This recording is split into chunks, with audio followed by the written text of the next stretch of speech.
Hello বন্ধুরা, কেমন আছো সবাই? তো আজকে বানাবো আমি পটলের ভাইরাল মিষ্টি। তো এর জন্য প্রথমে লাগছে আমার পটল। তো তোমরা ভালো করে পটলটা ধুয়ে পরিষ্কার করে তারপর ফুটন্ত গরম জলে ফুড কালার দিয়ে পটলগুলো ভালো করে ভাপিয়ে নেবে। অবশ্যই গ্রিন ফুড কালার দিবে, তাহলে দেখতে সুন্দর লাগবে। তারপর কিছুক্ষণ ঠান্ডা জলে পটলগুলো রেখে একটা চিনি শিরা বানিয়ে নেবে, একদম ঘন ঘন হবে শিরাটা। তারপর পটলগুলো জল থেকে তুলে শিরাতে দিয়ে দেবে। তারপর চিনির শিরা থেকে পটলগুলো তুলে একটা সাইডে রেখে এদিকে ক্ষীরটা বানিয়ে নেবে।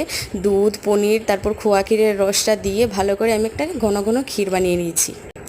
তারপর ক্ষীরটা আমি আস্তে আস্তে পটলের ভিতরে ঢুকিয়ে দিচ্ছি। এভাবেই দেখতেই পাচ্ছ কীভাবে সুন্দরভাবে আমি একে একে পটলগুলো সাজিয়ে দিচ্ছি। দেখতে কি সুন্দর লাগছে বলো? তো তোমরা কারা কারা এই মিষ্টি আগে ট্রাই করেছো অবশ্যই জানাবে, আর যদি ট্রাই না করে থাকো অবশ্যই ট্রাই করবে। তো খেতে খারাপ নয়। আমি এখানে আমসত্ত্ব দিয়ে ডেকোরেশন করেছি, তোমরা চাইলে বাদাম দিতে পারো। তো ভিডিওটি ভালো লাগলে লাইক করে দিও। বাই।